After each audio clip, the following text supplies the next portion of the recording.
እኔ መለስን በመታገል ነው የፖለቲካ ጥርሴን የሰበርኩት ብዙ ነገር ብያለሁ ብዙ ነገር ጽፌያለሁ ስለሱ that's the past አብያየ የመለስን ጫማ ለመሙላት ሞክሮ እግሩ በጣም አጥሯል ስለዚህ ጫማውን መቅደድ ነው የጀመረው he couldn't fit into the shoes so ጫማውን መቅደድ ነው የያዘው መለስ አካዳሚን ቀየረው ፓርኮቹን ቀየረ አንድ የመለስ ባልደረቦች የሆኑ የውጭ ሀገር ሰዎችም አንድ ላይ የገነቡትን ተቋምም የመውረስ ስራ እያካሄደ ያለው ኢሬዝ ለማድረግ ከሌሎቹ የቀድሞ አመራሮች በተለየ መልኩ እሱን ኢሬዝ ለማድረግ ይሄዳል እሱ ኦኬ የአመራሮች እሺ ያ የስነልቦና ችግር ነው እንበል ግድቡ ላይ ሲሄድ ግን መለስን ብቻ አይደለም የሚጎዳው የግል የመለስን ሌጋሲ ብቻ አይደለም የሚጎዳው የግድቡን ትርጉም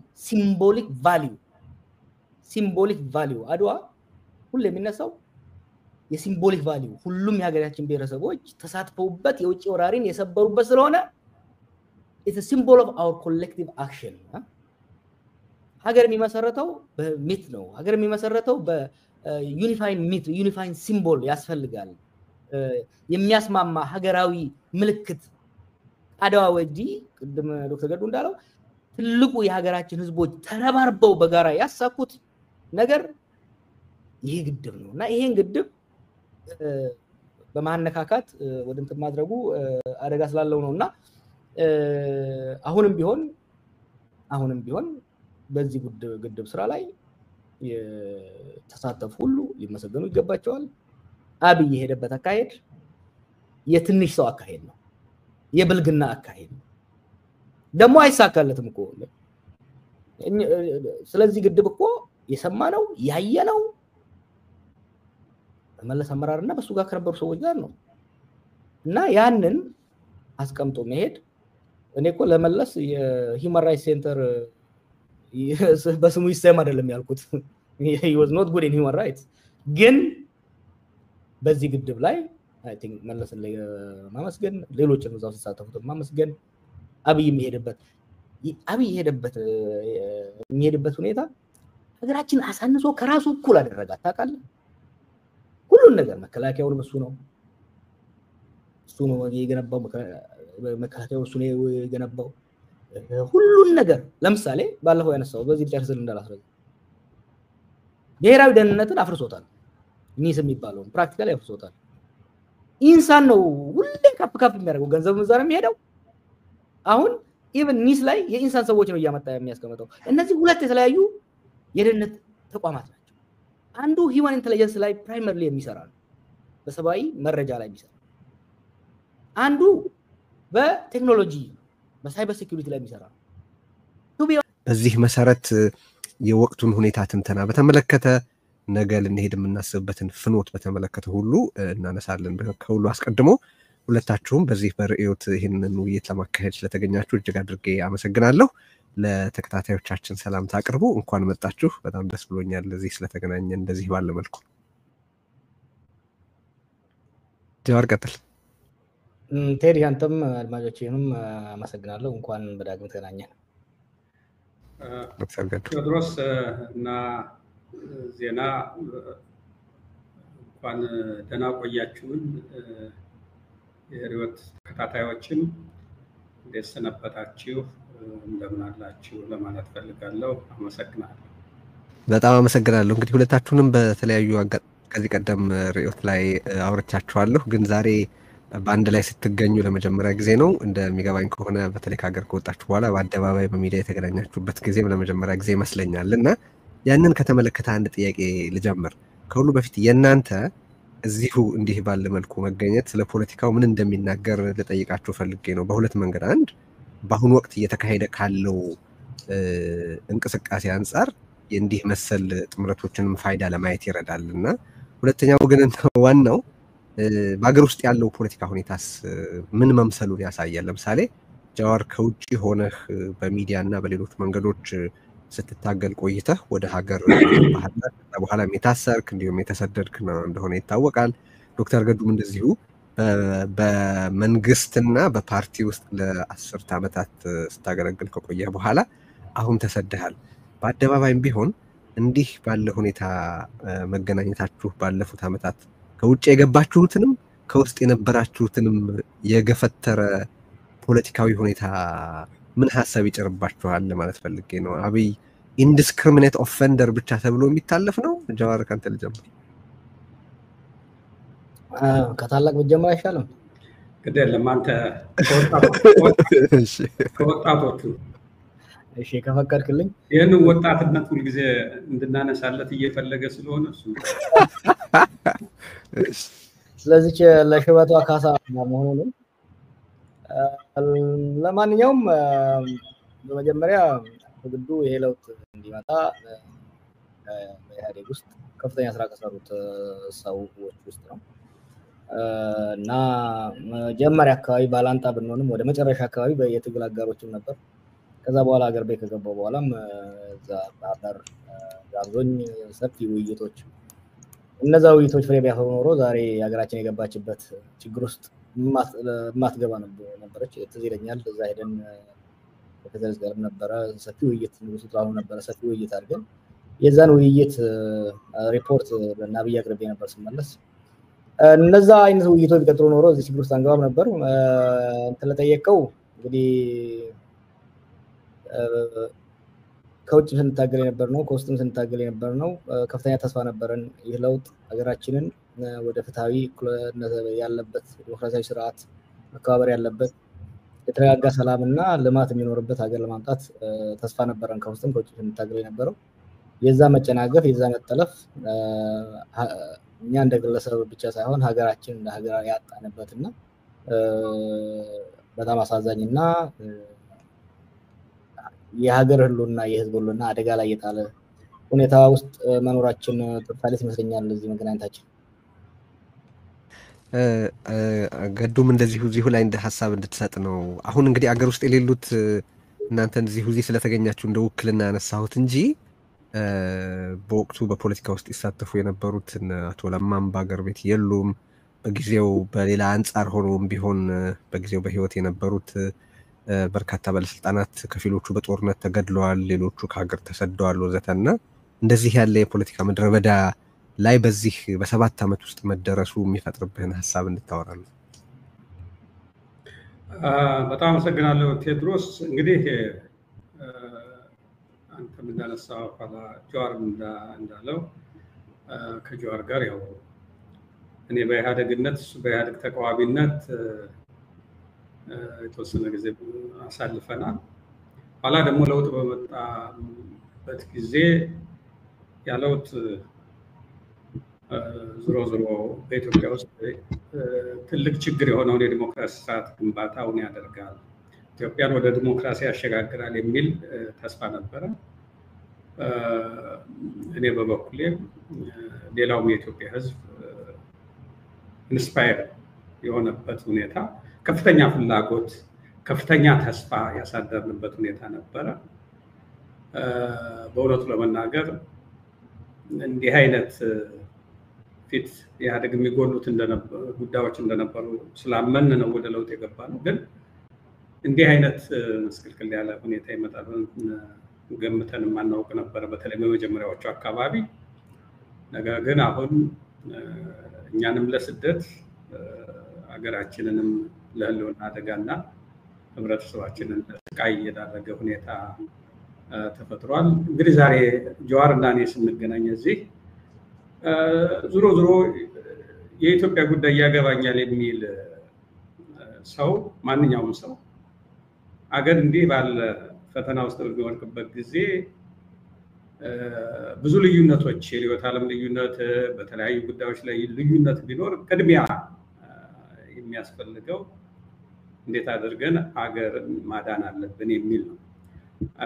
ልዩነትም ሊስተናገድ የሚችለው የሀገር ህልውና ሲኖር ነው። የሀገር ህልውና ከሁሉም በላይ ነው፣ ከፖለቲካ ልዩነት በላይ ነው እና ጀዋርና እኔን የሚያገናኘን ይሄ ይመስለኛል። እና አንዳንድ ለሀገር እንደሚጨነቁ ግለሰቦች አስተያየት እንዳላቸው ግለሰቦች በኢትዮጵያ መድረክ ላይ ፖለቲካ መድረክ ላይ ተሳትፎ ማድረግ እንደሚፈልጉ ሰዎች መገናኘታችን ወቅቱ የግድ የሚለው ነው ብዬ ነው እኔ የማስበው። እሺ እንደው ባጭሩ ሁለታችሁም ማስተያየት ብትሰጡበት የምፈልገው አብይ ልዩ ሁኔታ ነው ወይስ የስርዓቱ ፕሮዳክት ማለት ባይ ፕሮዳክት ነው? ሪሊ ክርክር ስላለ ነው። አሁን እያረጋቸው ያላቸውን ነገሮች ማንኛውም አቨሬጅ የሆነ የፓርቲ አባል ወይ በአገሩ የነበረ አንድ እንደው ኢትስ ቢሎ አቨሬጅ ሪዝነብል ፐርሰን የሚባል ሰው የሚያረጋቸው ናቸው? አብይ ልዩ ሁኔታ ነው ወይስ የስርዓቱ ባይ ፕሮዳክት ነው የሚል አንድ ጥያቄ አለኝ። ምክንያቱም መከላከል ሲቻል ነበር ወይ? በየፊናችሁ የተለያየ ነገር ስትሉ ሰምቼ አውቃለሁኝ። አቶ ገዱ አብይን በደም የሚጫወት አረመኔ መሆኑን የገለጥክበትን ጽሁፍ አስነበበህን ነበር። ጃዋር ከመጀመሪያ ጀምሮ አብይ ጠቅላይ ሚኒስትር መሆኑን ተቃውመህ የነበረ መሆኑን በኋላ ግን በቃ ብዙ ሰው በሱ አቅጣጫ ሲሄድና ሜቢ ክሪቲካል ሰፖርት በመስጠት መርዳት ይቻላል ብለህ በማሰብ ምክንያት ሰጥተው ስለነበረው ድጋፍ ታነሳለህ። አሁን ላይ ሆናችሁ ስታዩት አንድ አብይ ልዩ ሁኔታ ነው ወይስ የስርዓቱ ባይ ፕሮዳክት? ሁለት መከላከል ይቻል ነበር ወይ? ምን በተሻለ ብታደርጉና ቢደረግ እናንተ ብቻ ሳትሆኑ ቢደረግ እንዲህ ያለ ውድመት ከመድረስ ማስቀረት ይቻል ነበር ትላላችሁ? ጃዋር ቀጥ አይ ቲንክ መጽሐፉ ጽፌዋለሁ አይተው እንደሆነ የኛ አሰምሽን አትሊስት ከሩቅ በነበር ነው ከኢህአዴግ ውስጥ የሚመጣ ሰው በኢህአዴግ ውስጥ ተኮትኩቶ የሚወጣ ሰው ምን አይነት አመለካከት ይኖረዋል፣ ድክመቶቹና ጥንካሬዎቹ ምንድናቸው የሚል አሰምሽን ነበረን፣ ግምቶች ነበሩ። ኢህአዴግ የግራ ዘመን ፖለቲካ የሚያራዝም ድርጅት ነው። አብይ የቀኝ ዘመም ኒዮ ሊበራል ፖለቲካ የሚያራምም ነው።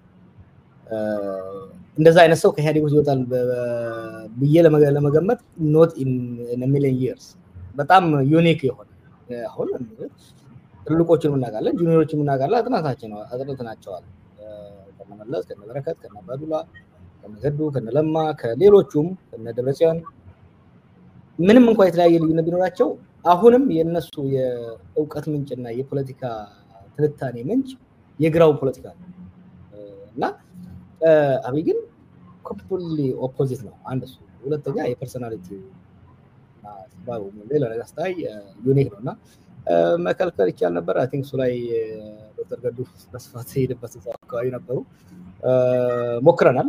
ግን እነሱም ከዛ ወዲህ እንግዲህ ከሌሎች በዛ ጊዜ ውሳኔ ከሰጡ የኢህአዴግ ሰዎች ጋር ብዙ ጊዜ ስንወያይ ይቻል ነበር፣ ግን ጊዜውን በጣም አጭር ነበር። ብዙ ሰዎች አሁን ትችት ሲያቀርቡ ፌር መሆን ያስፈልጋል። this whole thing transpired in less than a year እኮ 6 ወር ምናምን በሚሆን ጊዜ ውስጥ በጣም በፍጥነት ጊዜውን የተላለፈው አዲስ መሆኑ በፖለቲካ ፊልድ ላይ ለረጅም ጊዜ በግንባር ቀደምነት አለመታወቁ እድል ሰጥቶታል። የማጭበርበር ችሎታው ደግሞ በዛ ላይ ፕላስ ነበረ። እንግዲህ እዚህ ላይ በወቅቱ የነበሩት ጨምሮ ይችላል። እሺ ገዱ ቀጥል። እምልህ የአብይን ያመጣው የኢህአዴግ መዳከም የኢህአዴግ መዳከም ውጤት መሆኑ ላይ ምንም ጥርጥር የለኝም። ነገር ግን በአብይ በሚያደርገው ሁኔታና የኢህአዴግን ፖለቲካል ቫሊዩስ ወስደን በምንመለከትበት ጊዜ በእውነቱ ለመናገር ኢህአዴግ ውስጥ ለአንድ ዓመት ለሁለት ዓመት የቆየ ሰው በተለይ የኢህአዴግ ፕሮግራም ገብቶት ለአንድ ዓመት ለሁለት ዓመት የቆየ ሰውም አብይን መሆን አሁን የሆነውን መሆን ይሆናል ብለህ መገመት እጅግ አስቸጋሪ። ኮምፕሊትሊ ከኢህአዴግ የፖለቲካ መንፈስ በተቃርኖ ምሳሌዎችን ማንሳት ይቻላል። ኢህአዴግ ህዝብን የሚመለከትበት አለ። ከህዝብ አኳያ ለምሳሌ ኤሊቱንና የገጠሩን ህዝብ በጠቅላላ የኢትዮጵያን ህዝብ የሚመለከትበት ሁኔታ አለ። ምንም አይነት ኮምፕሮማይዝ የማያደርግባቸው መስመሮች አሉ። ከዚያ አኳያ ህዝቡ ጋር የተያያዘ ከአርሶ አደሩ ጋር የተያያዘ ህዝብን በአግባቡ ካልተያዘ ከፍተኛ ቀውስ ውስጥ እገባለሁ ብሎ በተወሰነ ደረጃ የሚፈራ እና ያለችውንም አቅሙን ገጠሩን ለመጥቀም በተለይም ሰፊውን ህዝብ ለመጥቀም ነው። ኢትዮጵያ ውስጥ መቁጠር ከእንትን ካልክ ትምህርት ቤቶቹን ብትቆጥር፣ የጤና ተቋማቱን ብትቆጥር፣ መንገዱን፣ ውሃውን፣ የዩኒቨርሲቲዎቹን፣ ሌላውን ኢንፍራስትራክቸር ብትቆጥር የነበረችውን ሁሉ ገንዘብ ለለግዠሪ ወይም ደግሞ ኢቭን ከተማ ላይ ላለ እንትን እንኳን አይደለም። አብዛኛውን ገንዘቡን ወደ ገጠር ነው የሚያደርገው። ያ የሚመነጨው ምንድነው? ከህዝቡ ጋር ባለው አታችመንት ነው። ፕሮግራሙ ማህበራዊ መሰረቴ ነው ብሎ የሚያስበው ህዝቡ ነው። በሌላ መልኩ እንደገና ደግሞ የህዝብን እንቅስቃሴ ኢህአዴግ የሚመለከትበት ሁኔታ ነው። በተወሰነ ደረጃ ለምሳሌ በተለይ ኋላ የኢኮኖሚ እድገት እየመጣ ከ97 ምርጫ በኋላ ሞር ጎልቶ የወጣው ዲማንዲንግ ህብረተሰብ መፍጠር አለብን የሚል ነው። ይሄ የሚያዋክባል አይደል? ይሄን ልማት አምጡ፣ ይሄንን እንትና፣ ይሄ መልካም አስተዳደር ችግር አለ ብሎ መንግስቱን ወጥሮ የሚይዝ ህብረተሰብ ያ በሚሆንበት ጊዜ እኛ እንዳንበላሽ ያደርገናል። ተቃዋሚ ፓርቲ በጣም ጠንካራ ስለሌለ ብዙ የፖሊሲ ሀሳቦች እየመጡ ክርክር እየተደረገ እንደዛ አይነት ሁኔታ ፓርቲዎች እየተቀያየሩ ስልጣን የሚይዙበት ሁኔታ ስለሌለ ዞሮ ዞሮ ልጓም የሚሆነው ሰፊው ህዝብ ነው የሚል አስተሳሰብ ነው። አሁን እነዚህን ሁለቱም ብቻ ወስደህ በምትመለከትበት ጊዜ አብይ የሰፊውን ህዝብ አቅም እንደ አቅም አይመለከትም። ለህብረተሰቡ በተለያየ ጊዜ የሚናገራቸው ሁኔታ ስታይ ያው እንኳን አይደለም በኢህአዴግ ደረጃ የቆየ ሰው ማንም ፖለቲካ ውስጥ እና የፖለቲካ ስልጣን ይዤ እቆያለሁ የሚል ኃይል ለህብረተሰብ በዛ ደረጃ ዝቅ አድርጎ የሚመለከት ሁኔታ የለም። በሌላ የሪሶርስ ብክነቱን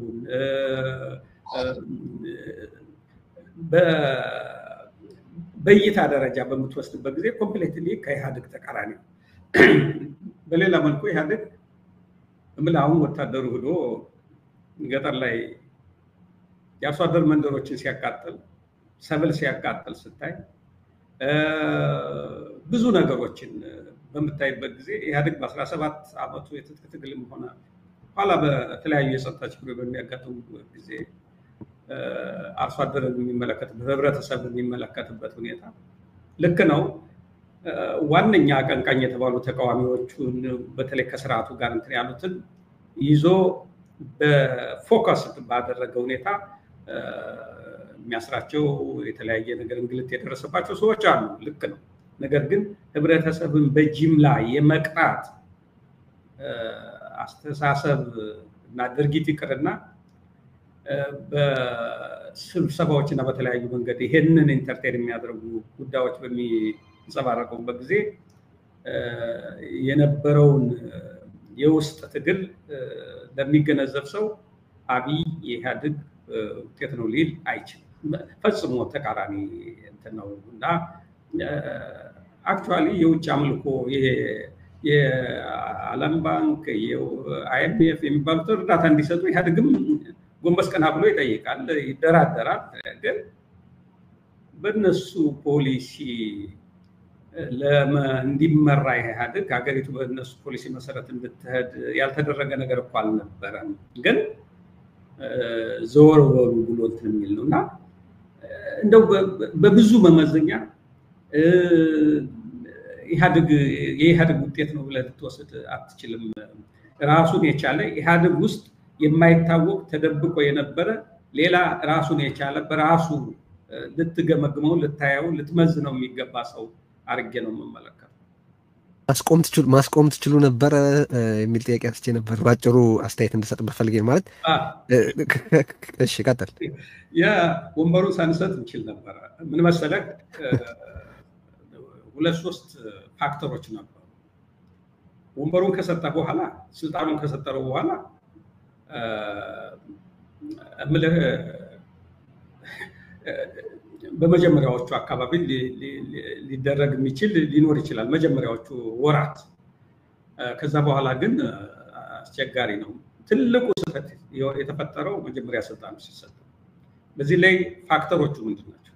አንደኛ በወቅቱ የነበረው ፖለቲካ ሃይሊ ኢሞሽናል የሆነ ፖፑሊስት የሆነ እንደገና ደግሞ ቲፒኤልኤፍ ቨርሰስ ሌላው በጥላቻ የሰከረበት እና ምን ሊመጣ ይችላል ብሎ ለማገናዘብ ጊዜ የማይሰጥ እልህ እና ጥላቻ በሚኖርበት ጊዜ ሰው ሚዛናዊ ሆኖ ማሰብ አይችልም። ሁለቱ ከተቀላቀሉ እኛንም የገጠመን ያ ምልህ ያ ለውጥ እኮ አብዛኛው የዛ ለውጥ ተዋናኝ የሚባለው ሰው ጥቂት ሰዎች ይነሳሉ፣ ግን ጥቂት ሰዎች አልነበሩም። በአመራር ደረጃም በህዝብ ደረጃም ሰፊ መሰረት ያለው የማይቃወማቸው መስመሮች ነበሩ። ኢህአዴግ እንዲሻሻል በተለይም ደግሞ ኢህአዴግ ከዲሞክራሲ ጋር የተያያዘ ያለበትን ድክመትና እንደዚህም ደግሞ በኢትዮጵያዊነትና በዚህ በብሔሮች መካከል ያለው በተለይ ኤትኒሲቲን ለሞቢላይዜሽን ለፖለቲካል ሞቢላይዜሽን የመጠቀሙ ሁኔታ እየተዳከመ መሄድ ሲገባው እየጨመረ እየገነነ በተለይም አንዳንድ ጊዜ የማፈኛ መሳሪያ ሆኖ እያገለገለ ሲመጣ እንዲህ አይነቶቹ መቀየር ያለባቸው ነገሮች ሁኔታዎች ነበሩ እና ከዛ ጋር ተያይዞ በህዝብ ላይ በዚህ ተረጋግቶ በአገሩ በነፃነት እንዳይንቀሳቀስ የመፈናቀል የተለያዩ ነገሮች ተፈጥረዋል። ስለዚህ ለውጥ ያስፈልግ ነበር በእውነቱ። ያ ለውጥ ግን ኢህአዴግን በማሻሻል አድርጎ የኢህአዴግ መቀየር ያለባቸው ፖሊሲዎች እና በተለይም ደግሞ ፖሊሲዎቹ የሚመነጩባቸው ህገ መንግስቱን ጭምር የሚነሳበት የፖለቲካዊ ሁኔታ እሳቤዎች ሼፕ መደረግ የነበራቸው መስተካከል የነበረባቸው ነገሮች ነበሩ። ከዛ በተረፈ በዛ ለውጥ የተሳተፈ ውስጥ አሁን ባለው ሁኔታ አብሶሉት የሆነ የሊበራል አገርን እንደው ሊበራል የሚባሉት ሀገሮች የሀገራቸው ብሔራዊ ኢንተረስት አለ። ያንን አሳልፎ አሁን ፕሬዚዳንት ትራምፕ ታሪፍ አሜሪካንን ይጎዳል ብለው ነው አይደል? የመንግስት ኢንተርቬንሽን ነው እኮ ይሄ ትልቅ ኢንተርቬንሽን ነው ማለት አሜሪካ የበለጠ እንግዲህ ሊበራል ሀገር የለም፣ የሊበራል አቀንቃኝ ሀገር ነው። የኛ እኮ ከዚህ ሁሉ የሀገር ብሔራዊ ኢንተረስትን ሁሉ ለአደጋ የሚያጋልጡ ሁኔታዎች ናቸው የተከናወኑ። ይሄንን የሚያደርግ ለውጥ ይመጣል ብሎ ማንም የሚያስብ አልነበረም። ይሄንን ለማስቀረት እንዳልኩ ያኛው እንቅፋት ሆኗል። ጥላቻ የመሳሰሉት ነገሮች ነበሩ።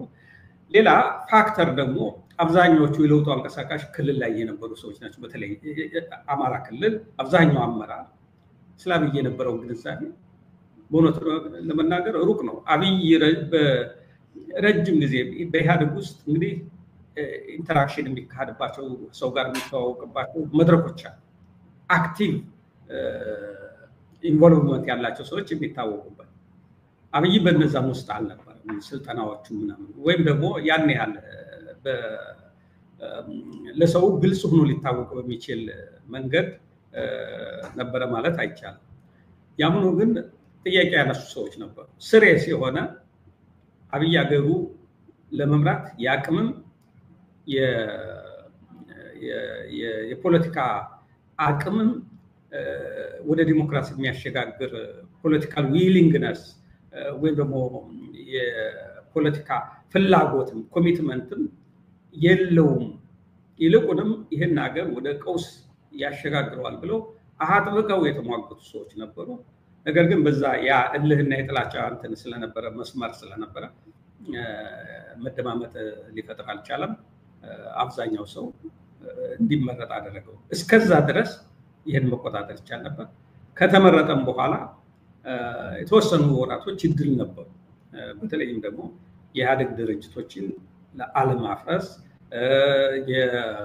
ሌሎቹን የቀሩትን የአፋር፣ የሶማሌ፣ የጋምቤላ የመሳሰሉትን የነዚህን አካቶ ኢህአዴግ እንዳለ ማስቀጠል የሚቻልበት ሁኔታ አትሊስት አንድ የክልሎቹ ፓርቲዎች መኖር ባላንስ ፓወሩን ሚዛን ለማስጠበቅ ትልቅ አቅም ይፈጥሩ ነበር። በተለይም ደግሞ ብአዴንን ሲመለከት ትልቅ ሚዛን መድፋት የሚችል ድርጅት ነበር። እነዚህም ሁሉ ተቋሞቹንም እያፈራረስ ሄዶ ወደ አንድ ሰው እንትናለ ኋላ ቢከፋውም አብዛኛው ሰው ወደ ጥፋት እያመራ ቢሆንም አንድ ፋክተር ያላነሳው ታለ አብይ ወዳው እንደመጣ የነበረው ጩኸትም ድጋፍም ኦቨርዌልሚንግ የሆነ የምሁራኑም የዲያስፖራውም አገር ቤት ውስጥም ያለው ጠቅላላ ድጋፍም የሚዲያው እምልህ ይሄ ነገር ወደ ነው አቅጣጫ ብሎ ለማሰብ ወይም ደግሞ ያሰበ ሰው እንኳን ቢኖር በድፍረት ወደ አውጥቶ ገና ነገሩ ሳይጠነክር ይሄ ጉበት ካደረ አጥንት ይሆናል በሚባለው አባባል መሰረት ወደ አደገኛ ሁኔታ ሊሄድ ይችላል ብሎ በድፍረት መናገር የሚያስችል ኢንቫይሮንመንትም አልነበረም። ፖለቲካል ኢንቫይሮንመንቱም የራሱ ከባድ የሆነ ነገር ነበር። ጥያቄ መልሼ ነበር በሚገባ አንድ እንግዲህ ጀዋር እንደ ስትጽፍ አብይን ለይታችሁ ታጠቃላችሁ የሚል ጥያቄ ከለገሰት ሁሉ በተዘዋዋሪም ቢሆን ተነስቶ የጻፍከው ነገር ነበረ። ምክንያት አለን ብለህ የዘረዘርከውን ነገር አንብቤያለሁና አሁን ስንነጋገር ግለሰብ ላይ ተተኩራላችሁ እንደዚህ የሚሉ ሰዎች አሉ። ከሉዊስ 14ኛው ከፈረንሳዩ ንጉስ በከፋ ደረጃ በተግባሩ በንግግሩ በምኑ ሁሉ አም ዘ ስቴት እያለ ያለ ግለሰብ ነው። በሁሉም ጉዳዩ ላይ ራሱ ለመወሰን ራሱ የሁሉ ነገር መልካም ምንጭ ማናቸውም በጎ ያልሆኑ ነገሮች ደግሞ ከእርሱ የማይመነጩ አድርጎ እንዲሳል ለማድረግ እየጣረ ያለ ግለሰብ ነው። በዚህ ምክንያት በአሁኑ ወቅት ስለ አብይ ማውራት፣ ስለ መንግስት ማውራት፣ ስለ ሀገሩ ህልውና ማውራት የሆነበት አሳዛኝ ሁኔታ ተፈጥሯል። ቅድም ያነሳት ነገር ላይ ተነስቼ ነው ጥያቄ ማንሳት የፈለኩት ባጭሩና ወደ ሌሎች ጉዳዮቻችን እንሻገራለን። ምክንያቱም ብዙ ትግልን የተመለከተ ድህረ አብይን የተመለከተ ከሁሉ ላይ ደግሞ ብዙ ቁም ነገሮች ማንሳት ስለማስብ ቅድም ቀኝ ዘመም ነው አብይ የምትል ነገር አንስተ ነበርና ሪሊ ቀኝ ዘመም ነው ወይ አብይ የሚታመንለት ርዕዮት የፖለቲካ ርዕዮት ዓለም የሚቆምለት ኮንስቲቱንሲ የሚወግንለት ሃይማኖት ወይም ብሔር ኦር ሌላ አንዳች ህብረተሰብ ሆነ አስተሳሰብ ሆነ ግብ አለ ወይ? ቀኝ ዘመም ነው ወይ በርግጥ ልልን? የቀኝ ዘመም ያልኩበት ምክንያት ቅድም ዶክተር ገዱ ሲያስቀምጣቸው ኢህአዴግን ግራ ከሚያስቡት ነገሮች ውስጥ ለምሳሌ እንደ ኮንስቲቱንሲ ብሎ የሚያስበው ፔዛንቱን ነው፣ አርሶ አደሩንና ወዛደሩን ነው፣ የገጠሩን ማህበረሰብ ነው፣ ደሃውን ነው። ዴሊቨሪ አድርጋ አያድግ ፕሮፖር ፎከስ ናቸው። ፕሮጀክቶቹን ስታያቸው መንገድ ላይ፣ ትምህርት ቤት ላይ፣ ክሊኒኮች ላይ፣ እነዚህም ደግሞ ከከተማ ይልቅ ገጠር ላይ ካልተሳሳትኩ የመጀመሪያ ዋናው የኢህአዴግ ፖሊሲ አግሪካልቸራል ላንድ ዴቨሎፕመንት ነው። ግብርና መር ልማት ነው። ግብርና መር ኢንዱስትሪያላይዜሽን ኤግዛክትሊ እና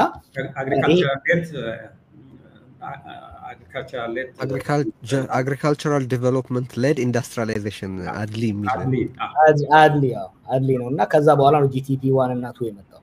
ጂቲፒ 1 እና በፊት ፎከሱ ከመሰረቱም ማለት ነው ከመሰረቱም ለመለስም ጠንሳሾቹም የግራ ዘመም ተማሪዎች እና አስተሳሰባቸው ከዛ የመነጭ ነው።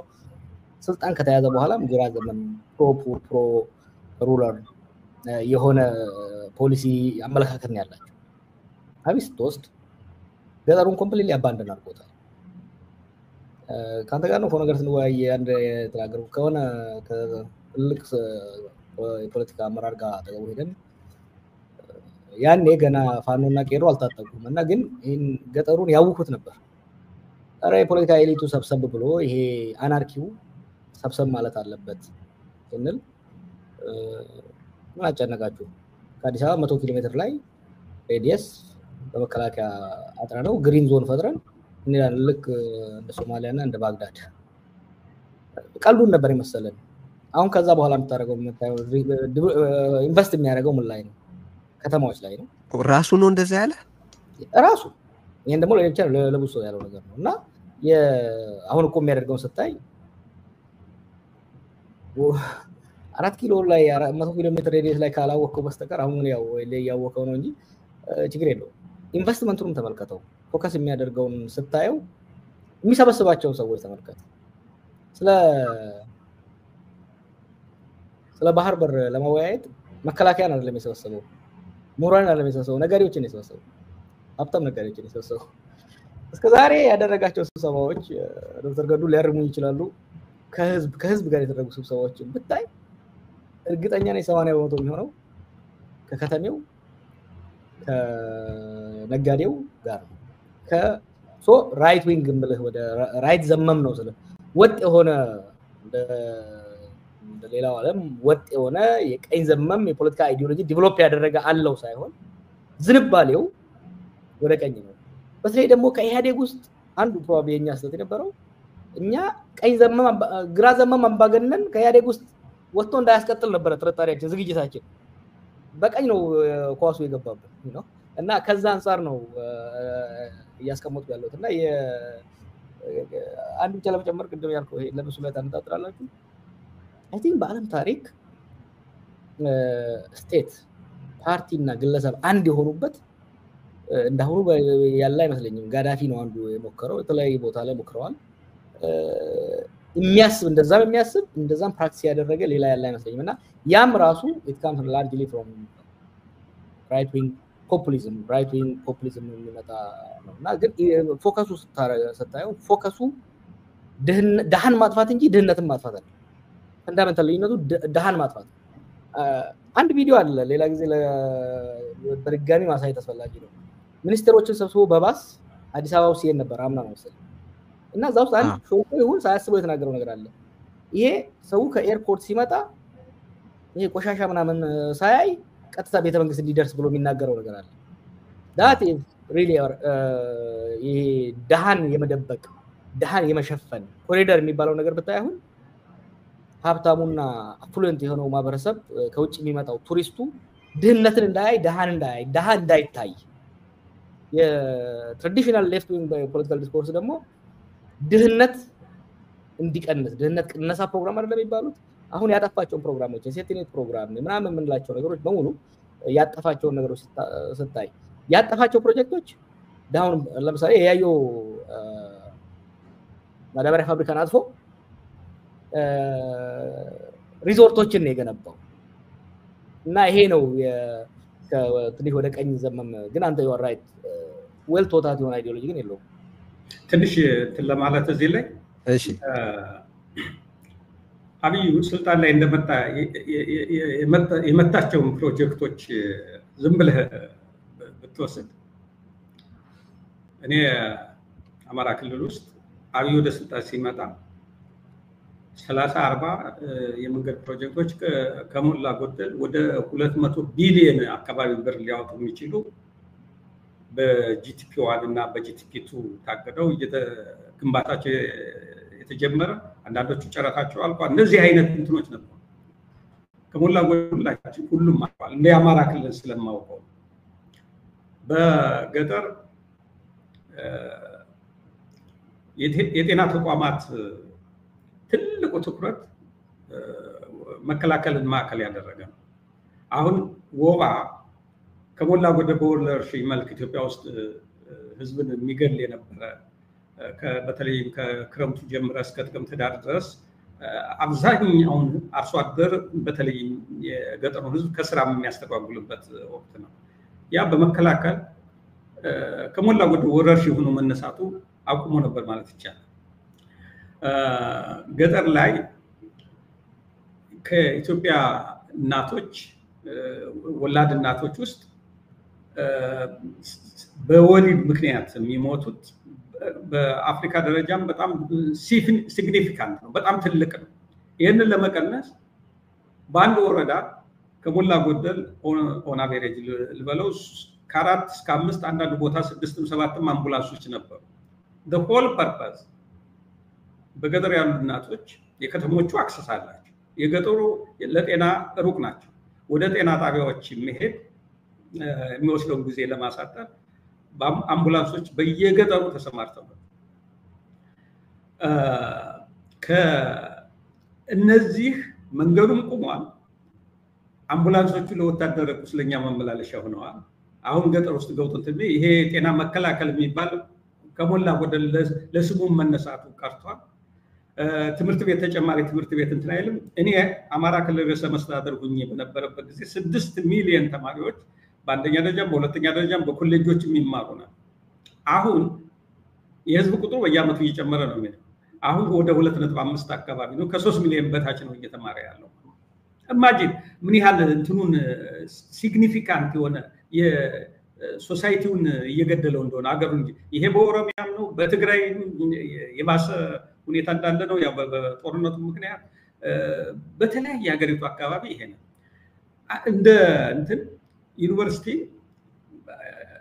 በ15 ዓመት አካባቢ ይመስለኛል ዩኒቨርሲቲዎች ወደ 40 ምናምን እንዲያድጉ የተደረገው በምልህ ሂውጅ ገንዘብ ነው የሚፈጅ አንድ ዩኒቨርሲቲ ማልገነባ በኔ ዘመን ብሎ ያለውን ቃሉን ጠብቆ ነው እንትን ያለ አሁን አዲስ አለመጨመሩ ብቻ አይደለም ዩኒቨርሲቲ ውስጥ ገብቶ የሚማረው ተማሪ ከሞላ ጎደል የኢትዮጵያ አርሶ አደር ልጆች ወደ ዩኒቨርሲቲ መግባት ችለው ነበር እድሉ ተከፍቶላቸው የከተማ ብቻ አይደለም የገጠሩ አሁን ወደ ዩኒቨርሲቲዎች ከሞላ ጎደል ባዶ ናቸው ወይም ለሌላ አገልግሎት እየዋሉ ነው ማለት ነው ጥቂት ተማሪ ይዘው ነው ለምን ይሄን በብሌሲንግም ተወሰደ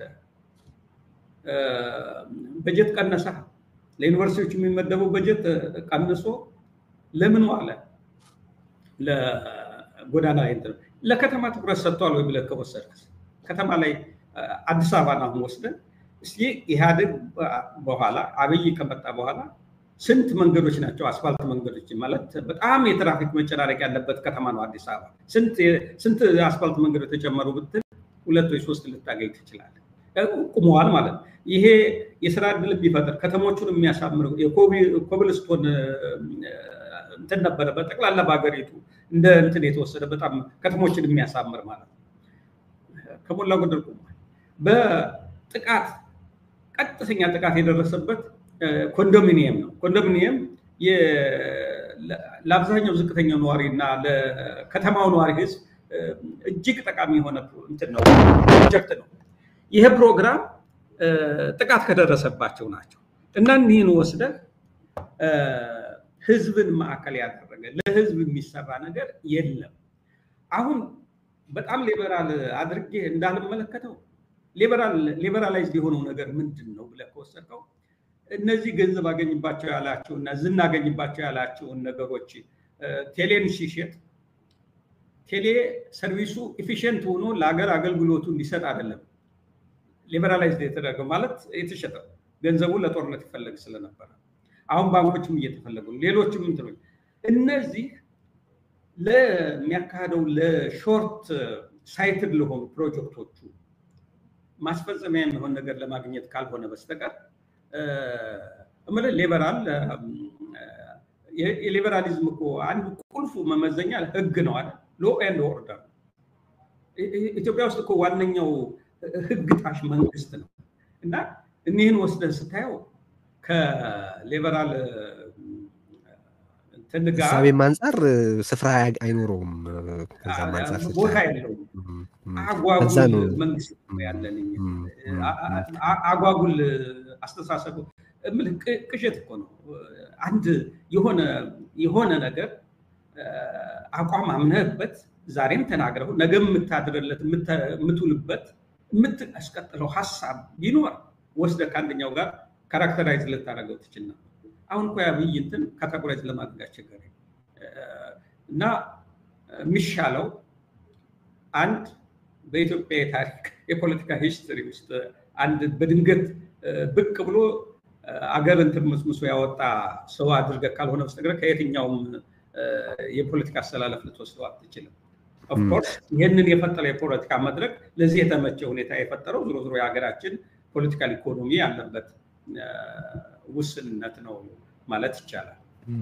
ጃዋርም ስታነሳ ሰምቻለሁ በአንድ ወቅት ከተማን እኮ እያሳደገ ነው እንደዚህ ከተማ ማሳደግ ከላይ የሚብለጥልጥ ነገር ማድረግ አይደለም ከተማ ማሳደግ ማለት የከተሜን ህይወት መለወጥ ነው ከተማዋን በኢንፍራስትራክቸር እና በሌሎች ለከተማ መሆን አስፈላጊ በሆኑ መሰረተ ልማት ዝርጋታ ኢኩዊፕ ማድረግ ነው እንጂ ማብለጭለጭ አይደለም ከተሜነትም የአብይ ጉዳይ አይደለም ስትል ሰምቻለሁና ይሄ በጣም ኢምፖርታንት ነው አብይን ቀኝ ዘመም ሲባል እኔ ነው ወይ ብዬ ጠየቅኩት ቀኝ ዘመሞቹ ይሄው እኛኮ ከግራዎቹ ጋር ጠብ ስላለን ነው ምንደግፈው የሚል ሽፋን እንዳያደርጉት ስለምፈልግ ነው ሪሊ አብይ የሚታመንለት ርዕዮትም የሚቆምለትም ህዝብ የኔ ነው ብለው የሚይዘው አስተሳሰብና ግብ አለው ለማለት በጣም አስቸጋሪ ነው ብዬ ስለማስብ ነው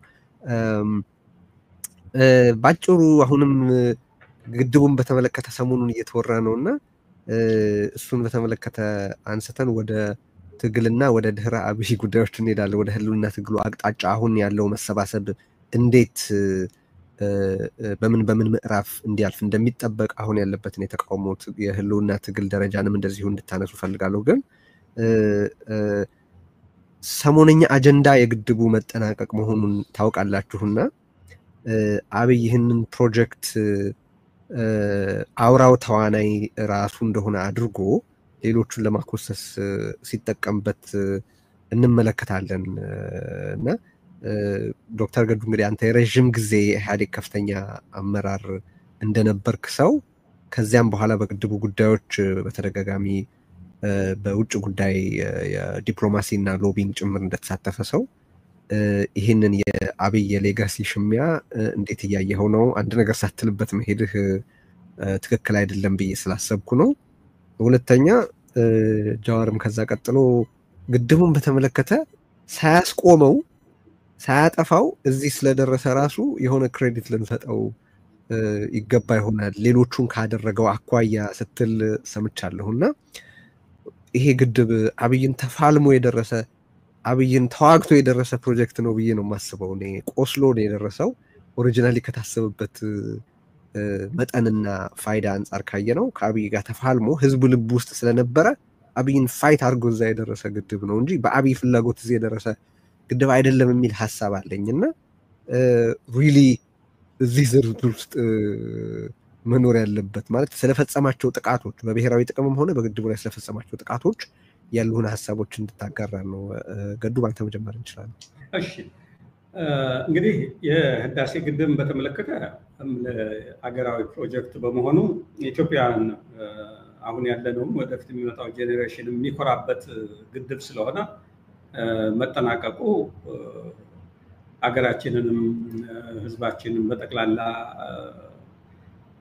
የኢትዮጵያን በጎ እድገት የሚመኝ ሁሉ ሊያስደስት የሚገባው ጉዳይ ነው። በዚህ ረገድ እኔም በመጠናቀቁ በጣም ደስ ብሎኛል።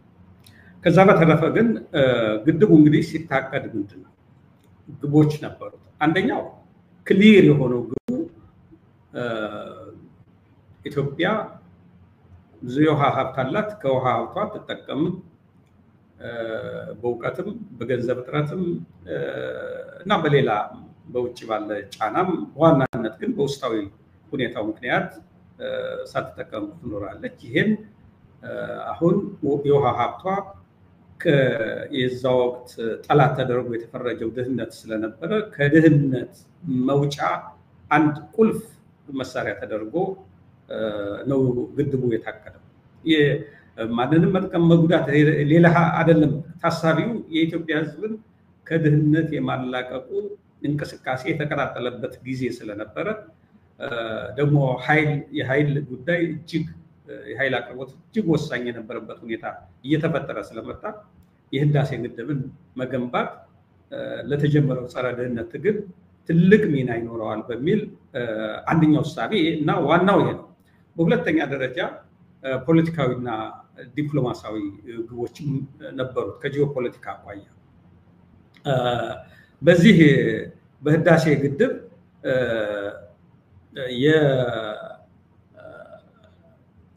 በመገንባቱ ምክንያት ኢትዮጵያ ከፍተኛ የውሃ አቅራቢ ሀገር ናት። ውሃው የሚመነጨው ከኢትዮጵያ ነው። ለናይል ጠቅላላ 86 በመቶ የምታቀርብ ሀገር ናት። ነገር ግን ፖለቲካሊ ይሄ ውሃ በቅኝ ግዛ ጊዜ ዘመን ሱዳን እና ግብጽ በተለይ ከቅኝ ገዢዎቻቸው ጋር በነበራቸው የተወሰነ ሌሎቹን ያገለለ ስምምነት ነበረ። ይሄ ግድብ ያን ኢትዮጵያ በተፈጥሮ ሀብቷ የመጠቀም መብቷን አሰርት ያደረገ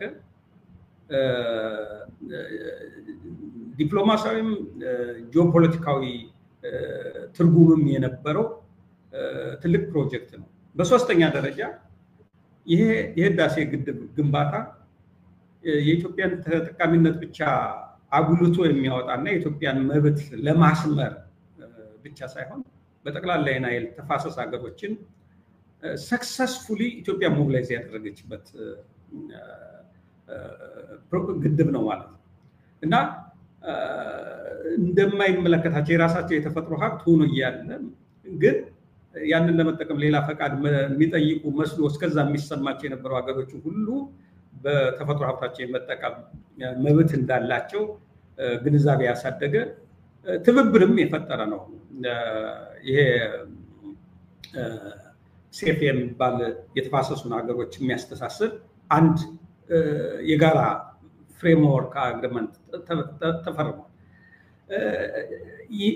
እና በጠቅላላ ኢትዮጵያን በአባይ በኩል አድርጎ ተጽዕኖ ለማሳረፍ የሚደረገው እንቅስቃሴ ረጅም ዘመናትን ያስቆጠረው እንቅስቃሴ መሰበር ያለበት ኢፍትሃዊ የሆነ በዓለም አቀፍ ግንኙነት ኢፍትሃዊ የሆነ ሁኔታ የፈጠረ ስለሆነ መሰበር አለበት የሚል ምንት ስለነበረ እነዚህም ሁሉ መልክ ያሳዘ ፕሮጀክት ነው። እንግዲህ ይሄ ትልቅ እሳቤ ነው። ሐሳቡ ትልቅ ነው። ቁርጠኝነትን ይፈልጋል፣ ዕውቀትን ይፈልጋል፣ ብልሃትን ይፈልጋል፣ ሌሎችን የማስተባበርና በብልሃት ነገሩን ሳያጫጩ መያዝም ይፈልጋል።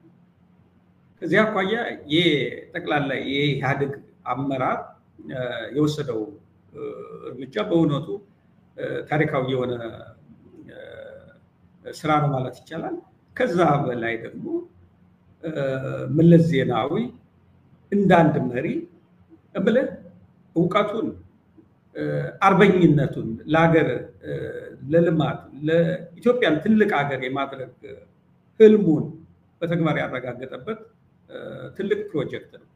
ይህም ፕሮጀክት ደግሞ የኢህአዴግ ወየመለስ ወየሆኑ አካላት አድርጎ ሳይሆን የተቀረጸው የመላው ኢትዮጵያ ህዝብ አድርጎ ዳር እስከ ዳር ኢትዮጵያውያንን ያነሳሳ። በእውነቱ ለመናገር እንትኑ ሲጀመር በወቅቱ የተናገረው ንግግር ግንበኞቹም እኛ የገንዘቡ ምንጭም እኛ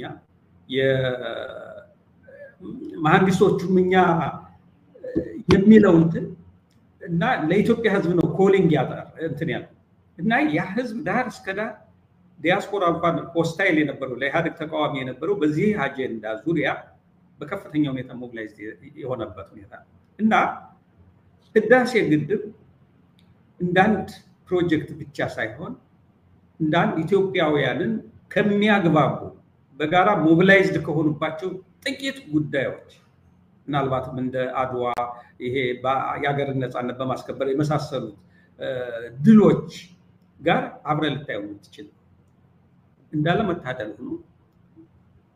አሁን እኔም ሰማኋቸው ሲናገሩ በአንድ በኩል አሳዘኑ፣ ጠቅላይ ሚኒስትሩ አሳዘኑ።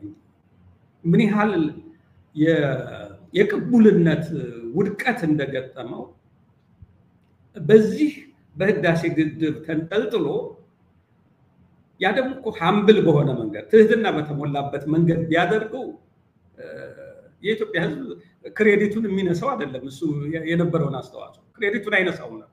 አሁን የመለስን ሚና እንኮንስሱ በግንባታው በመለስ እቅድ መሰረት ትልቁን ድርሻ የተወጣውን ኃይለማርያምን ወደ ጎን ትቶ የሞተ ግድብ እንዳስነሳ አድርጎ ለማቅረብ የተሞከረበትን ትልቅ አይደለም። በእውነቱ ለመናገር እንደው የፖለቲካችንንም ከአንዱ ላይ ሌላ እየጨመርክ መሄድ ሳይሆን የኋለኛ የቀደመውን እያፈረስክ ኋላ የራስህን ብቻ ለማኖር የሚደረገው እንትን በድምሩ ስታየው ታሪክ አልባ የሚያደርገንን እንቅስቃሴ የዛ መንፈስ ነው ተጠናውቶ እንትን ያደረገውና ብልህ ቢሆኑ ኖሮ ምንድን ነበር መሰለህ? በእውነቱ ለመናገር በዚህ ግድብ የመለስ ዜናዊ የዲፕሎማቲክ ችሎታ፣ ቁርጠኝነት፣ አርቆ አሳቢነት እና ጀግንነት በእውነቱ ለመናገር ድፍረት ያንን ማዕከል አጉልተው ከዛ ቢጠጉ የተወሰነ ክሬዲት ያገኙ ነበር። አሁን ግን ኦልሬዲ እኮ ይህንን ግድብ የመለስም ሳይሆን የመላው ኢትዮጵያውያን የጋራ ፕሮጀክት ተደርጎ ከሰው አእምሮ ውስጥ ከእያንዳንዱ ኢትዮጵያዊ አእምሮ ውስጥ እንዲገባ ተደርጎ ኢትዮጵያውያን ከምንም በላይ የሚንከባከቡት የሚጠይቁት የሚመለከቱት የጋራ ፕሮጀክታቸው ነው። የህዳሴ ፕሮጀክት የተባለበትም በዛ ምክንያት ነው እና ይሄንን ከህዝብ ነጥላ አሁን እናንተ እኮ ብዙ ያዋጣችሁ እንዳይመስላችሁ ትንሽ ናት ከዚህ ግባ የምትባል አይደለችም።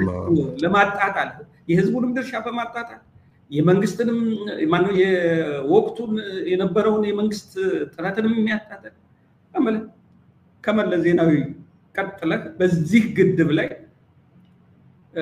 ስመኘው በቀለን ነው እንዲያርገው ወደ ጎን ልትለው አትችልም። ኢንጂነር ስመኘው እነዚህ የሀገር ባለውለታዎችን አክብረህ እነሱ ደግሞ የጀመሩትን ጨረስኩ ብትል ምንድነው የሚጎል? ክብረ ቢስነትና ይሄ ያልጀመርከውንም እኔ ጀምሬያለሁ ይሄ ለመግለጽ በጣም አስቸጋሪ የሆነ ከህዝብ ነጥቀ ከባለቤቶቹ ነጥቀ ለግልህ ለማድረግ አለማፈር ይሄ ሸምፉል ኮንት ነው። ፖለቲካል ክራይም ነው እና ትንሽነትም ነው የሚያሳየው። የሌሎች ጥረት ዲስሚስ አድርገው ወይ ደግሞ አሳነሰ ያንተን እንደውም ብዙ ጥያቄ የሚነሳበትን ሚናህን ከመጠን በላይ ለጥጦ አጉልቶ ለማሳየት የተደረገው ጥረት ሪዲኩለስ ነው የሚል ሀሳብ ነው ያለኝ። ጀዋር እዚህ ላይ ቀደም ያነሳሁት ነጥብ ነበረ። ከአብይ ጥቃት እንዴት ጠቅልሎ ላይ ቆም ቻለ ግድቡ የሚለውን በተመለከተ አስተያየት እንድትሰጥ ፈልጌ ነው። ለምን መሰለ ይሄንን የምልህ በተለያየ ጊዜ አሁንም የሚካሄደው ትግል መጀመሪያ መግቢያችን ላይ እንዳነሳ ነው የህልውና ትግል ሆኖ ህዝብንም አገርንም ከአብይና ከቢጤዎቹ ለመጠበቅ ወይም ለማትረፍ እየተደረገ ያለ ትግል ነው። አገርን ለማፍረስ በጣም ከፍተኛ ጉዳት ያደረሰ ግለሰብ ይህንን ግድብ ጠቅልሎ ማስቆም እንዴት ሳይችል ቀረ? ወለጋ አካባቢ በአንድ ወቅት ሄደህ የአካባቢ ራሱን ከመቻል አልፎ ለብዙ ሌሎች አካባቢዎች ሊያቀርብ የሚችለው ብዙ አይነት ምርት የነበረው አካባቢ ረሃብ የማያውቅ የነበረ አካባቢ ረሃብ እስከ ማጋጠም የደረሰበት ውድመት ያደረሰ ፖሊሲ የተከተለ ሰው ከመጣ ጀምሮ መጀመሪያ በኦሮሚያ ቀጥሎ በትግራይ ከዛ በአማራ ክልል ከዛ በሌሎችም ቦታዎች ሰላም አለ ሊባል የሚችልበት ሁኔታ እንዳይኖር ያደረገ ብዙ የተጀመሩ ፕሮጀክቶች ያስቆመ በህብረተሰብ መካከል ያለን ማንኛውንም ስንጥቅ እየተጠቀመ ግጭት የሚፈለፍል በቅርቡ የሚያነሳው ለምሳሌ በኦሮሚያና በሶማሌ ክልል መካከል የተፈጠረውን ግጭት ሁሉ ማንሳት እንችላለን እና ነባር የተባሉ ፕሮጀክቶችንም ነባር የተባሉ እሴቶችንም ነባር የተባሉ ማት ነገሮችንም ያወደመ ሰው ይህንን ፕሮጀክት ጠቅልሎ ማስቆም እንዴት ሳይችል ቀረ? በምን ምክንያት ሰርቫይቭ አደረገ ግድቡ በአንተ እይታ? ድሮ ልጆነን ዝናብ ሲዘንብ ወይም ማታ ላይ ስለ ጅብ አይወራም። ዝናብ ሲዘንብ ስለ ምንድነው የሚባለው በቃ ይሄ በዝናቡ ስም የሚወርደው ሰው የሚመታው ነገር ስለሱ አይወራም፣ ይመታል ተብሎ ይፈራልና እኔ አበይ ይሄን ግድብ ያስቆመዋል የሚል በጣም መጥፎ ፍራቻ ነበረኝ ከመጀመሪያው ጀምሮ። ምክንያቱም ጉዳዩ ሲነሳ በጣም አጣጥሎ ነበረ፣ ስለአስፈላጊነቱም ስለተሰራው ስራም በጣም አጣጥሎ ነበር የሚናገረው። ሁለተኛ ይሄ ግድብ ብቻ ሳይሆን ትልልቅ የተጀመሩ ፕሮጀክቶች ነበሩ። እውነት ነው ሚስማኔጅድ ሆነዋል፣ በሙስና ተዘፍቀዋል። መሆን የነበረበት እነዚህ ትልቅ ገንዘብ የፈሰሰባቸውና ሀገርን ሊቀይሩ ትራንስፎርም ሊያደርጉ የሚችሉ የጂቲቪዋና የጂቲቪ2 ውስጥ የተጀመሩ ፕሮጀክቶች እኔም ተችቻቸዋለሁ። ሙስና ነበረ፣ ሌብነት ነበረ፣ ሚስማኔጅመንት ነበረ። ያንን ስተትና ያንን ጥፋትና ብልሹ አሰራር ቀይሮ ማስቀጠል ነበር። የመዳበሪያ ፋብሪካውን ቢሆን ሁለት ናቸው መሰለኝ፣ አንዱ ያዩ ላይ አንዱ ሌላው ላይ የስኳር ፋብሪካዎቹ ትልቅ ገንዘብ ነው የፈሰሰባቸው። እነዛን ፕሮጀክቶች እንደዛው ነው ያስቆማቸው እና ይህንን ግድብ አስቆሙ። ግድቡ እንግዲህ የትልቆቹ ፕሮጀክት ትልቅ ነው፣ ከኢኮኖሚ ፋይዳ የበለጠ የደህንነትና የጂኦፖለቲካል አቅማችንን የሚያጠናክር ትልቅ ፕሮጀክት ስለሆነ አንዴ ደግሞ ይሄ ፕሮጀክት ከቆመ መልሶ ለማን እንዳይነሳ ከፍተኛ ርብርብ ስለሚደረግ በጣም ፍራቻ ነበረኝና ቀጠለ። ችግሮች ነበሩ እንደምታውቀው። ለምንድን ነው ያላስቆመው ብለህ ስታይ ለፋክት የኢትዮጵያ ሕዝብ ከታች እስከ ላይ ለዚህ ግድብ መገንባት የአመራር ሚናውን እንመለስና ለሌሎቹ ቢወስዱ ቦንዱን በ50 ብር የሚሆን በ50 ሚሊዮን የገዛው ሰው በዛ በአስቸጋሪ ሁኔታ ውስጥ እቃ ሲያመላልስ የነበረው ሾፌር ሲጠብቅ የነበረው ወታደር ኢንጂነር ስመኘውን ጀምሮ ሌሎቹ የገነቡት ሁሉ ክሬዲት አላቸው። እነዚህ ሁሉ አፍጥጠው የሚጠብቁት ፕሮጀክት ስለሆነ ማስቆም አይቻልም። ለምሳሌ ሶሺ ላይ ሁሌ ነካም ማድረጋ ሶሺ ላይ ሄዶ አብርሃም ሳኮወርድ ነው ፈርሞ የመጣ አብርሃም ሳኮወርድ ምንድነው የሚድል ኢስት እና እስራኤልን ለማስተዳደር በዛ ላይ የውሃውን ሊሚት የሚያደርግ ስምምነት ነው። ገለዛ ነው ትሬጀሪ ዲፓርትመንት ላይ ሄዷል። በኋላ ላይ በስንት ርብርብ ነው ከዛ ስምምነት መውጣት የተቻለው። ያም ሆነ ይሄን ፕሮጀክት ሳያስቆም ፕሮጀክቱ እዚህ ደረጃ በመድረሱ ክሬዲት ያገኝ ነበር፣ አጠፋው። እኔ በኩል ለምሳሌ የገርድ ጉዳይ የዳሴ ግድብ ጉዳይ ፖለቲሳይዝ አይሆንም የሚል ነበር። ገና ኢህአዴግን ስታገር ራሱ በተቻለ መጠን የገርድን ጉዳይ አቦይ ለማድረግ ሞክር ነበር። አሁንም በዚህ በምርቃቱ ላይ ካፒታላይዝ ለማድረግ እየሞከሩ መሆኑን እያየው ዝም ለማለት ነበር። ያን ኢንተርቪው ካየው በኋላ ግን አጥወለወለኝ። it was disgusting። ምክንያቱም ይሄ ፕሮጀክት እውን ሊሆን የቻለው አመቺ ሁኔታ ስለተፈጠረ ነው። ከኢህአዴግ በፊት የነበሩ መንግስታትም እኮ ይሄንን ፕሮጀክት መገንባት ይፈልጉ ነበር። የንጉሱ ደርግም መገንባት ይፈልግ ነበር። ያልቻሉት የኢኮኖሚ እጥረት ብቻ ስላላቸው አልነበረም። የግብጽ ጫና በጣም ከባድ ነበር።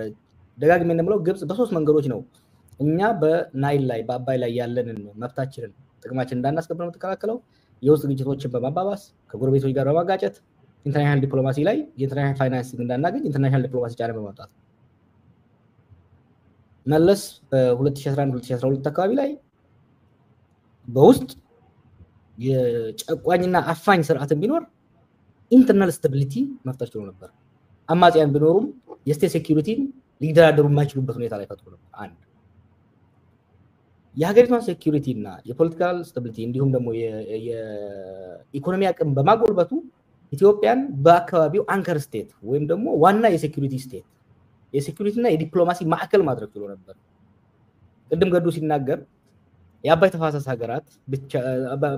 ሀገራት ከኢትዮጵያ ጋር የቆሙት ለጥቅም ከዚህ በፊት ያልቆሙት አሁን የቆሙ በዛ ጊዜ የቆሙበት ምክንያት አሁን ደግሞ ከኛ ጋር የማይቆሙበት ምክንያት አቅማችን ጠንካራ ስለነበረ እጅ ጠምዝዘንም አግባብተንም ከጎናችን ማሰለፍ የሚያስችል የጸጥታና የዲፕሎማሲያዊ አቋም ላይ ስለደረስን ነው ፕሮጀክቱ መገንባት ይቻላል። ይሄንን ደግሞ ወደንም ጠላ ነው መለስ የመራው። እኔ የፕሮጀክቱ ሌጋሲ በሙሉ ለመለስ ይሰጥ የሚል አቋም የለኝም። ግን መለስን ለመፋቅ የተሄደበት ሂደት የፕሮጀክቱ ሪያሊቲ ይሄ ፕሮጀክት እንዴት እውን እንደሆነ የሚከድ ነው። ኢቭን አምግላድ ገዱ ስለ ኃይለማርያም አንስ ኃይለማርያም ስልጣን ላይ በመጣበት ጊዜ የሀገር ውስጥ ፖለቲካ በጣም የጋለበት ጊዜ ነው። የኢህአዴግ የውስጥ ፖለቲካን በጣም የጋለበት ጊዜ ነው። በዛ ሂደት ራሱ ማስቀጠል መቻሉ አብይ ስልጣን ሲይዝ እኮ ይሄ ፕሮጀክት ከ65% በላይ አልቋል። እና በየረድፉ ክሬዲት መሰጣጣት ለሀገር ግንባታ ቅድም ገዱ እንዳለው ይሄ ፕሮጀክት ከኢኮኖሚ ጥቅሙ በላይ የብሔራዊ ሀገራዊ አንድነት ሁሉም እንባውን ገንዘቡን ላቡን ደሙን ያስገባበት ስለሆነ በመጨረሱ ብቻ ሊመሰገን ሲገባው ከሱ በፊት መሰረቱን ያስቀመጡት ትልቁን ስራ የሰሩትን ሰዎች ለማጣጣል የሄደበት ሁኔታ ፌር ብቻ አይደለም፣ የፕሮጀክቱን ትርጉም የሚያበላሽ። ለኔ ይሄ ፕሮጀክት ትላንት ከመሳጊያ ስንወያይ መብራት እንኳን አንድ አምፑል እንኳን ባያበራ ውሃውን መቆጣጠር መቻላችን ከፍተኛ የሆነ የስትራቴጂ ጠቀሜታ አለው። ዛሬ ግብጽ እንደ ድሮ አፍንጫችን ይዛ ልትመራን አትችልም። የውሃውን መያዝ መቻላችን ከፍተኛ ሚና ይሰጠናል። ያ ብቻ አይደለም፣ እንደ ሀገር በሀገር ገንዘብ በሀገር ዕውቀት በሀገር አመራር ይህንን ያክል ማሲቭ ፕሮጀክት መጨረሳችን የሀገራዊ ኩራት ነው። የሀገራዊ አንድነትና የሶሻል ኮሄሽን ሲምቦል ነው። በመንግስት ደረጃ ደግሞ ይሄ ነገር ፕሮጀክት ሲቀርብ በዛ መልኩ ነው እንጂ መቅረብ ያለበት ከሱ ጋር ማያያዝ ለምን ነው በዚህ ብቻ ለምን ነው እንደዚህ የሚያደርጉ ከድሮም ጀምሮ ማለት ሳይበር ሴኩሪቲ የሂውማን ሴኩሪቲ የሂውማን ኢንተለጀንስ ሰፕሊመንት ነው ድጋፍ ሰጪ ነው ጃስ ጌታቸው አሰፋን ስለሚጠላ ብቻ ያንን ተቋም አውላልቆት ዛሬ ይህ ነው የሚባል የሰባዊ መረጃ የለንም የሚገርም ምን መሰለ ወጣውዬ ነው ግን ስለሚያያዝ ጌታቸው አሰፋን ስለሚጠላ ብቻ ብሔራዊ መረጃን አፍርሶት ዛሬ ሶማሊያ ላይ በእውር ነው የምንሄደው ሚድል ኢስት ላይ በተለያዩ ሀገሮች ላይ አይደለም እንደ ኢትዮጵያ በዴታ የኦንላይን ዴታ የሳይበር ዴታችን በጣም ሊሚትድ የሆነ ተውና በጣም የገዘፉት እንደ አሜሪካ ያሉት የስለላ ድርጅቶቻቸው ዛሬም ቢሆን ትልቁን ኢንቨስትመንት የሚያደርጉት በሂውማን ኢንተለጀንስ ላይ ነውና ግድቡን ብቻ አይደለም ሰዎችን የሚጠላቸውን ሰዎች ወይ ደግሞ ሊተካቸው አልችልም ብሎ የሚያስበው ሰዎች ተቋሞቹን ከነሱ ጋር ያጋረጥና እነዛን ተቋሞች ማፍረስ ነገር አለው ስለዚህ ነው ግድቡ እንኳን ተረፈልን ለማለት ያህል ነው ሰው ቀውስ የሚፈጥረው አብይ አቅም ስላጣ ነው ወይስ ቀውስ ከቀውስ ውጪ ሊኖር ስለማይችል ነው do you see any method in the madness በጎም ባይሆን እንደው እስቲ ባጭሩ ይንገ አቅም ማነስና በራስ አለመተማመን ትልቁ ምክንያት አንዳንዴ አቅም ሲያንስ አቅም እንዳነሰ አውቀህ በዛ በጎደለ ለመሙላት ካሉ የተለያዩ ሪሶርሶች መጠቀምና ምን ማለት ይላል ብዙ ጊዜ አሁን ስለሱ ትምህርት እናነሳ ያልተማረ ሰው ፊደል ያልቆጠረ ሰው ብቃት የለውም ለማለት አይደለም ለምሳሌ ብራዚል ሉላ ወሰደው 4 ያለው 6 ያክል የተማረ ግን ብራዚልን ትራንስፎርም ያደረገ መሪ ነው እንዴት አንደኛ ልምድ ነበረው ሌበር ዩኒየን በማደራጀት በስራ ነው የመጣው እንደማያቅ ደግሞ ስለሚያቅ ኢኮኖሚው ላይ በኢኮኖሚ የምትጠቁ ምሁራንና ኤክስፐርቶችን ጸጥታ ላይ ዲፕሎማሲ ላይ እንደዛ ማስቀመጥ ብራዚልን ለማሻገር ትራንስፎርም ለማድረግ ቻለ የግድ ፒኤችዲ ሊኖር አይገባም አብይና የሱ አይነት ስነልቦና ያላቸው አመራሮች ደግሞ አለማዋቃቸውና አለመቻላቸው ብቻ ሳይሆን አለመቻላቸውን አምነው በሚችሉ መደገፍን ከመመረጥ ይልቅ አለመቻላቸውን ለመደበቅ የሚያደርጉት ሂደት ኬኦስ አንተ የምታየው ኬኦስ ከምን ይመጣል መሰለ ያ ኬኦስ የብቃት ማነስን ለመደበቅ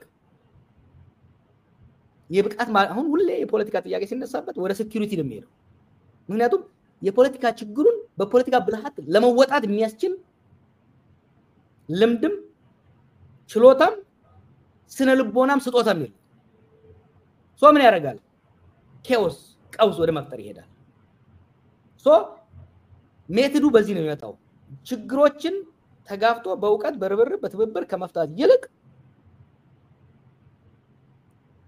አንደኛ ይበልጡኛል ብሎ የሚያስባቸው ሰዎች ያስወግዳቸዋል ለፋታቸው አልችለው የሚለውን ችግሮች ደግሞ ምን ያደርጋቸዋል በቀውስ አወሳስቦ ሊያልፋቸው ይሞክራል guess what the problem is ፖለቲካን እንደዛ አምታተ ማለት ትችል ይሆናል ፖለቲካን የጸጥታንም አምታተህ ለምሳሌ ከህዋት ጋር የተገባውን ቀውስ በፖለቲካ መፍታት ይቻል ነበር ያ መፍታት ስላልቻለ ወደ ጦርነት ገባ ፋይን ሰርቫይቭ አደረገው ከኛም ጋር የነበረው እንደዛው ፖለቲካውን አምታተህ በቀውስ ልታልፍ ይችላል ኢኮኖሚን ግን በቀውስ ልታልፍ ይችላል ከባለቤት ጋር በተጣላ ረብሻ ቃሰባብራ ምናምን ልታስረሳሳት ይችላል ይሆናል የራባት ሆዷ የራባትን ያንተን ልጅ ግን ቃሰባብራ ሆዷ ልትሞላላት አትችልም ቤዚክ ነው ሶ አሁን ያ መጨረሻ ምን ላይ መጣ ኢኮኖሚው መጣና አፈነ ለዛ ነው አሁን ደቀ መዛሙርቱ